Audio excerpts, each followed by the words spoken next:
What's good, y'all? Welcome back to the Onyx Report, Black Masculinist news for the day. Oh, man, I know it's a late one. I appreciate those of you who are willing to join me right now. I'm pretty tired. Been a long teaching day, the whole deal, but there's been so much going on this week. I haven't been able to do a show in a minute, so I said, you know what? Let me get one in, even if it is late. So shout out to y'all for supporting. What's good, Artisan? See you in here, man. Man, I'm trying to cover these bloodshot eyes, man. I'm tired. It's about to go down. But like, share, subscribe, join, and donate. Support the channel if you will, so we can continue to bring you independent black male thought. But it's been a really good week, despite how exhausting it is. My son and I, we have officially put in his applications for 12 different universities this week. Financial aid all submitted, so he is literally, pretty much done with the application process.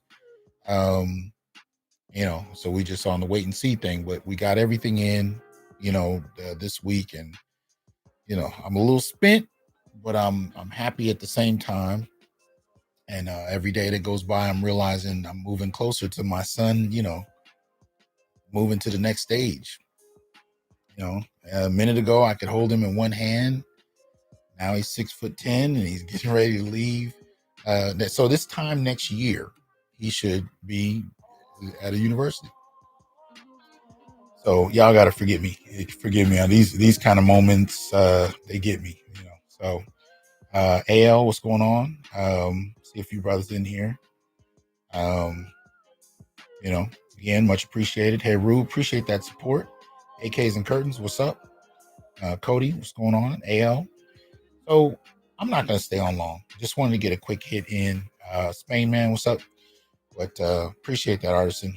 Yeah, man, I'm thrilled. We're getting to that next stage. You've already been through this, but this is my only one. So I'm watching this happen. I'm doing this for the first time, and it's a trip. So anyway, so I thought I was looking across a number of different things that hit my desk this week. I thought, you know what? At some point, somebody has to extend to the brothers, black men in particular, a suggestion extended out of love and out of mutual support, brotherhood. We need to be very mindful of our mortality, for better or for worse. There's a couple of different cases that hit my desk, and I purely pulled them. They literally at random. They just came the last couple of days, and I wanted to get something in about that. To kind of talk about some of the things that are hitting, and just really caution brothers to be careful, to support ourselves, support each other, and do whatever we need to do to protect our health, even our mental health, our emotional well-being. All of that needs protection. You'll see why in a moment. Because so much is going on, it's ridiculous. What actually started a lot of this is a conversation I had this morning before I started teaching. I was talking to a brother, he's a professor, good brother, and he's been going through it with his kid, trying to get access to see him, trying to even Zoom to see his child. And of course, the biggest impediment happens to be baby mother. But what got me, aside from the fact that, he was heartbroken, he's going to the law to try and rectify this, but, how much faith do we have in that family court process? But the thing that got me most is when he said the black woman, I don't know what her position is, but I think it's, associated with, what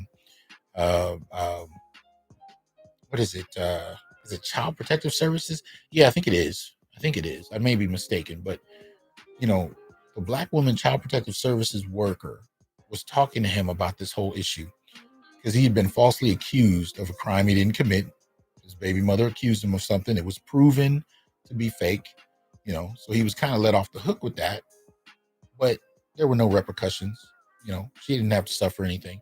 She filed something that she knew was incorrect, and pulled his son from him, hasn't let him see him, and he missed the birthday and everything. So he's going through it. And this woman that he's talking to, that's operating this case, and revealed to him that he's innocent, and they found out there was nothing to the charges, said to him, "I wish I could tell you the things that I know about this, but I'll lose my job. And he took that to mean that she knew not only was this accusation false, but many others. And a lot of things that the mother was doing was all kinds of foul. But she couldn't tell him because she would lose her job. And in the meantime, this father and this son are separate and remain separate simply because the mother can. That's it. That's the only real reason. Simply because she can. And the courts have empowered her in that way. And I saw the brother's face not long ago because this was a conversation over the phone. But when I last saw him, a little while back, he's grappling with this as anyone would. And I want to shout out to this brother right now because I know he listens to the show. Shout out to you, sir. Your diligence. I support you. Many of the brothers in the Onyx Report support you. And if there's anything we can come up with to help, brothers may extend some ideas in the comment section. But these are the kind of situations that Black men are dealing with. And I can say that his emotional well-being is as challenged as anybody's would be in this kind of scenario. And I'm saying this to him, but to all the brothers out there that are grappling with this. This is why we need to take care of our mental and emotional well-being as well as our physical, because these are the kinds of trials that are extended to us. And there's nothing like looking at a brother's face who's going through this kind of hell. Because as I'm looking at my son and watching him move into the next stage of manhood, the next brother next to me is grappling with the fact that he can't even see his son. And the reason? Because she feels like it. And there's no institution that's really set up to stop her. He's going through legal means. He's hiring lawyers, but at the end of the day, it's what he has to go through. So when I ran across these other cases, I thought, you know what? I want to kind of at least extend that to the brothers. So without further ado, let's look at a couple of these. Now, thing to remember on this first one, this is actually not the article I'm going to go through. I'm going to go through another, but I just want you to glance at something. So this is a title you can find USA Today, right? Mother among two people charged in death of 5-year-old boy found in suitcase 6 months ago. Dated October 26th of this year. I'm just going to scroll through and I just want you to glance at the images you see or don't see. So a lot of advertisements, a lot of text. You see a suitcase. As you can see the caption, it says an unidentified boy believed to be 5 years old was found inside the suitcase Saturday, April 16th in Washington County, Indiana. Scroll down. See his, gravesite in loving memory. Beloved little boy. Known but to God. Asleep in the arms of Jesus. Unknown child whose body was discovered in a suitcase in rural Washington County has a donated headstone. God damn it. They had to donate this shit. His name isn't even on it. Nobody knows who he is, right? That's it. This is USA Today. Well, let's look at, believe it or not, blackenterprise.com. This is what you see. Brian, I'm sorry to hear you going through something similar, man. Communicate with the brothers here. Hopefully, we can watch each other, support each other, give each other ideas how to navigate it.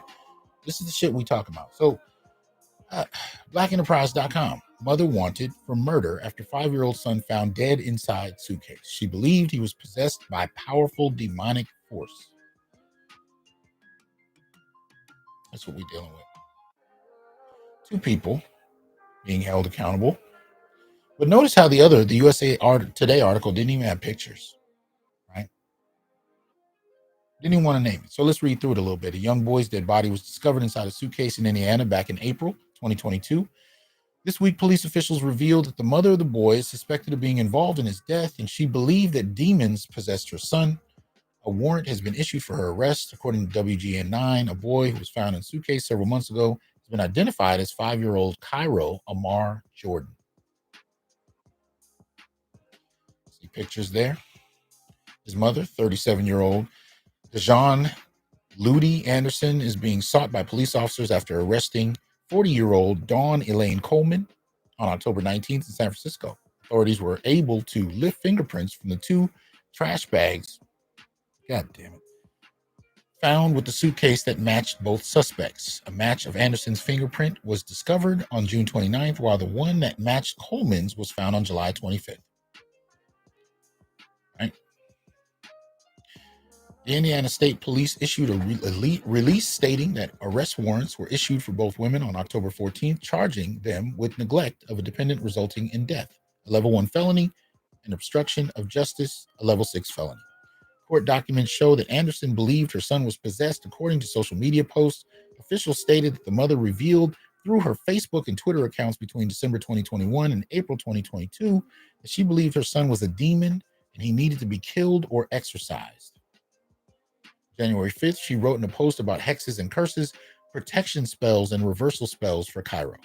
She also wrote, "I'm using my blood for this ritual." Then on February 19th, she posted that she had to raise her frequency to heal others and her ancestors. She was seeking to get in alignment to exercise a very powerful demonic force from within my son. Quote.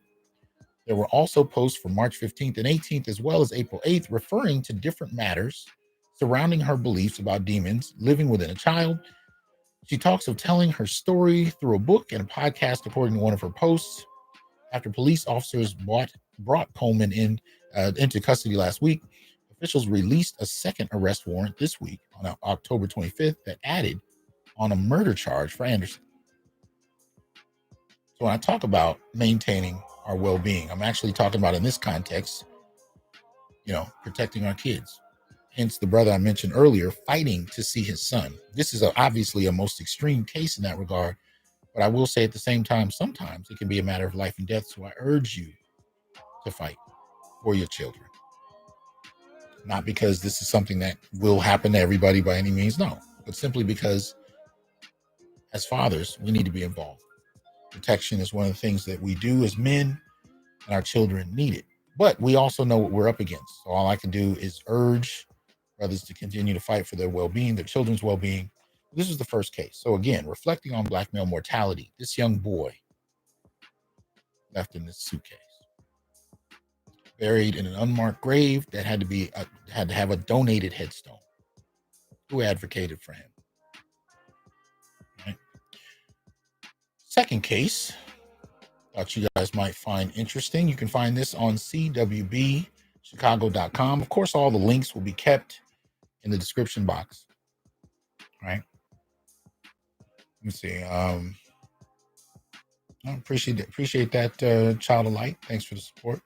Right. Again, like, share, subscribe, join, and donate. Support the channel. Chicago woman killed boyfriend after arguing over who would use the microwave first.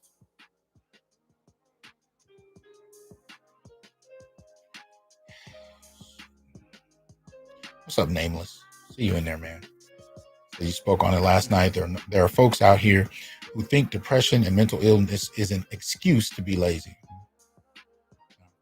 It's one of the reasons we have to protect our kids, man. This lady here, Chicago woman stabbed her boyfriend to death following an argument over which of them would get to reheat their food first in the microwave. In August, the same man was hospitalized after the woman stabbed him in the neck, but no charges were filed because the man refused to cooperate. Keisha Golden, 33, is charged with first-degree murder. Prosecutors said she's 8 months pregnant with the deceased man's child. Around 3 a.m. Sunday, Golden and the 30-year-old man allegedly argued in the kitchen of their West Side home over who would use the microwave first. Several other family members were there too. Golden knocked the man's plate of food out of his hand, and the man pushed her into the counter. The man's uncle broke the couple up, and the man went to a bedroom and laid down, according to prosecutors. Golden entered the bedroom with a knife a few moments later, prosecutors said, and the uncle put his arm out to stop her, but she lunged around him and stabbed the man once in the thigh, severing his femoral artery. He died a short time later. She dropped the knife and left the home, but returned after police arrived and they arrested her. Police said she admitted to stabbing the man after the altercation ended. DNA tests are being conducted on a knife that investigators found in the kitchen. Between June and September, police filed 5 domestic violence reports involving Golden and her boyfriend, prosecutors said, and 4 of them, the boyfriend was accused of being the aggressor, choking, slapping, pushing, and punching her. So you got 2 narratives on hand at least. The traditional narrative that we've been hearing for decades, that she acted in self-defense, or she had been so emotionally traumatized she had to defend herself and it resulted in a lashing out. This is the narrative that we've heard for years. The narrative that I would say is probably more likely true, especially if you review the man not. We know that in the Black community, right, intimate partner violence is bidirectional. And I would argue that based on her behavior, I doubt that is the first time by any means that she did anything to protect herself, so to speak. This is more than likely a mutually violent relationship, but not one where men, or like the man in this equation, put in a call to the police. Most of us have not been socialized to do that. Boys and men are socialized to kind of look at women's behavior as something that just happens because they're quote unquote emotional. And when she violates or abuses him, he doesn't call the police. He tolerates it. He deals with it. Maybe he argues with her about it. But we generally don't call the police. Women have been socialized to do so. So I would argue that it's more than likely that in this mutually abusive, bidirectionally violent relationship, this is not the first time she's been the aggressor.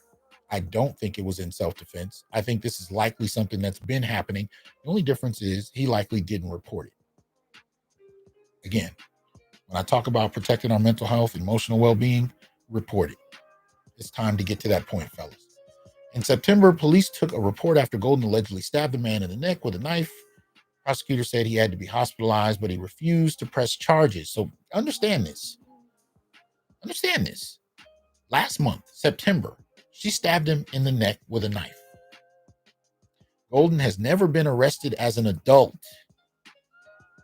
Prosecutors asked Judge Barbara Dawkins to hold Golden without bail, but Golden was not present in court, and Dawkins was barred by state law from doing so. The judge set bail at $2 million, which requires Golden to pay $200,000 deposit to get out of jail. Dawkins said the state no bail request would be considered at a future court date when Golden is present. This is what there's so much going on with this. It's ridiculous. But at the end of the day, she's been violent before. He more than likely didn't report. She's not been held accountable in any significant way. He's dead. It's time that we get active legally, if need be, to protect yourself, protect our sons, our kids, really. But we got to take it to another level. Now, I'm not going to leave the critique at blaming him for not being more active. Again, women have had decades of media, of classes, of workshops, even workshops at the job, paraphernalia, brochures, handouts, events, public outside, conferences or, workshops. Look, they've had so many different vehicles for conveying the same idea that you yourself are a potential victim, and all men are patriarchs. We go back to the Duluth model, right? All men are patriarchs and use their patriarchal power to oppress and violate you. And so the only scenario where we have intimate partner violence is when men are the aggressors, women are the victims, or where women are operating out of self-defense, which is still the same, victim narrative. A lot of this is still taught very casually in most programs, especially dealing with the domestic violence. One brother reached out to me on Twitter about a week ago, pointing out, I think actually it was a woman, pointing out that the same things are still being taught, even in the classes she was taking. So we can look at a scenario like this and we do one of two things. We frame her as a victim, or we penalize him for not stepping up and leaving, let alone calling the police. I don't have a problem with critiquing him to that extent, but I don't like to leave it there, because at the end of the day, as long as people like this, women in general, really are socialized to function in a way that is fundamentally fundamentally inhuman in regard to how they see men, and men themselves can't even value their own humanity enough to advocate for themselves, mainly because of how we've been socialized. When we talk about these things, we have to take the critique to another level. You just can't leave it at the doorstep of he fucked up, he should have done better. No, it has to go more than that. Because I remember the decades of after-school movies, Lifetime movies, all reoccurring the same themes. This doesn't happen in isolation. This has a lot to do with how we've been trained to see the world, right? The last one is a little difficult. Well, actually, before I do that, let me do this. Let me point something out here. Now, luckily, this couple didn't have kids, but of course the last one did. So I just want to at least put this on the board. I put this out before when dealing with the maltreatment video. Forgot about it a moment ago, but I at least want to get it out there so you can see it on the screen there. Child maltreatment. This comes out of the 2020 report. And basically, it revealed that in terms of victimizers, most perpetrators of children, 18 to 44, parent, female. So they're 18 to 44-year-olds. They're parents, right? They're females. They're first white, then black, but I'll go through those numbers in a second. And they killed infants younger than 1 year old by neglect and physical abuse. The infants killed most were mostly boys, right? You see 504 black boys, 560 white, 1,750 children all in 2020. Now keep this in mind. We're 12, 13% of the society. The numbers are not that far off from the white community, right? Going further, nearly 90%, 88.1% to be precise, of child fatalities are one of three races: white at 38.7%, black at 34.9%, or Hispanic 14.5%. Using the number of victims and the population data to create rates highlights some racial disparity. Rate of black child fatalities, 5.9 per 100,000, right, is 3.1 times greater than the rate of white child fatalities at 1.9 per 100,000, and 3.6 times greater than the rate of Hispanic children at 1.65. So in other words, even though the numbers are technically lower at 504 black children killed by parents, mostly female parents, mostly, right? Mostly boys. And if they're under one, they're killed by neglect or physical abuse. If they're over that, it's usually physical, right? 504. And when you control for population, the rate is 3 times higher than the white child fatality rate. So when we go back to the first case, we're talking about the little boy found in a suitcase. When you look at it in terms of the child maltreatment data, not isolated. The way he died may have been unique, but overall, it's the boys that are dying, and they're dying at the hands of female parents, what we normally would call mothers. We don't talk about this, and we have articles that won't even show their faces, because it's either men that need to be the aggressors, or we just call it, a blanket case where a child dies. Women can't be held accountable. And if you say they need to be held accountable, you're either whining or you hate women. What I'm talking about is a systemic practice of ignoring, sidestepping, or dismissing altogether when women are aggressors, and hyper-focusing on men when they are. And even going so far as to find a man to hold accountable for a problem, even if one isn't even in the story, and completely ignore the woman who might have been the primary aggressor.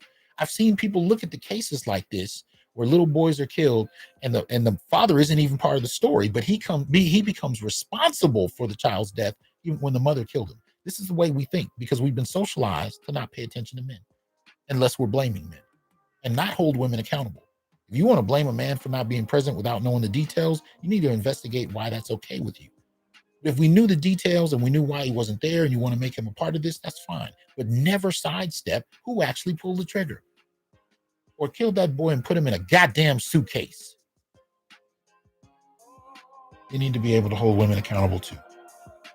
But that wasn't originally why I came here. I wanted to talk when I came to my slides here. Shout out to Jay Cleveland. What's good? Respect to you as well. Appreciate that. Right. The reason I wanted to bring the slides up real quick. Shout out to BGS. What's up? I want to talk about this young man here. I did not hear about this until the other day. Comedian Jack Knight, who's also known as Jakeem Malana. Born November 6, 1993, died July 14, 2022. Originally from Seattle, Washington, known professionally as Jack Knight, was an American actor, comedian, and writer. He was best known for his roles as Devon, the animated Netflix sitcom Big Mouth, and Jack in the Peacock comedy series Bust Down. Right? This young man is no longer with us. Right? And this is what happened to him. It says comedian Jack Knight's cause of death confirmed by coroner after Bust Down star found dead at 28. Writer, actor, and comedian died Thursday in Los Angeles. This is dated July 18th, but I'm covering it now I didn't know about it. And I wanted to acknowledge this brother's passing. But I'll tell you how in a moment. So Jack Knight's cause of death has been confirmed following an autopsy by the Los Angeles County Medical Examiner coroner. The writer, actor, and comedian was found on a Los Angeles, California embankment Thursday, suffering from a gunshot wound, according to a coroner's report obtained by People on Monday. 28-year-old's cause of death has been ruled a suicide by the coroner. His passing was announced by his family on Thursday, Variety confirmed, and he quickly received an onslaught of tributes from friends, fans, and fellow comedians. Rest in peace, Jack Knight, hilarious comedian and a great guy. I can't believe it. Eternals, Kamal Nanjiani tweeted. Image of him there. Right. Others like Broad City's Hannibal Buress, Workaholics Blake Anderson, Chance the Rapper, Everyone's Trash star Phoebe Robinson, The Boys' Jack Quaid, and Fire Island's Joel Kim Booster shared their own memorials to the comedian. Knight most recently co-created and co-starred in Peacock's Bust Down with Sam Jay, Chris Redd, and Langston Kerman. The show, which premiered on the streaming platform in March, is about a group of four friends working low-wage jobs at a casino in Gary, Indiana. In addition, Knight served as an executive producer alongside his collaborators. Yeah. His resume also, I don't want to read this resume. I mean, you can check this out, of course. It's people.com. I'll put the link as usual where it belongs. Right. This young brother has passed away. Now, before I go further, let me quickly just kind of reiterate, put this on the screen. National Suicide Prevention Lifeline, 1-800-273-TALK or 1-800-273-8255. I urge you, if you are at all feeling like you may need to do something to yourself, something harmful, something permanent, please make sure you reach out for support. Please make sure you do that. Please do. You have no idea what the future can open up for you if you're not here. And it won't stay the way it is. The moment is a lie. So I want you to live past the moment because it's not real. What you're going through may be real, but the belief that nothing will get better and things will stay the same is not real. Persevere, please. The other reason I bring that up is if you check this article from SacObserver.com entitled No Way Out, Black Male Suicides Rising Faster Than Any Other Racial Group. This is dated February of this year by Rashonda Tate. We'll cut down and cut to the quick. Hitting home.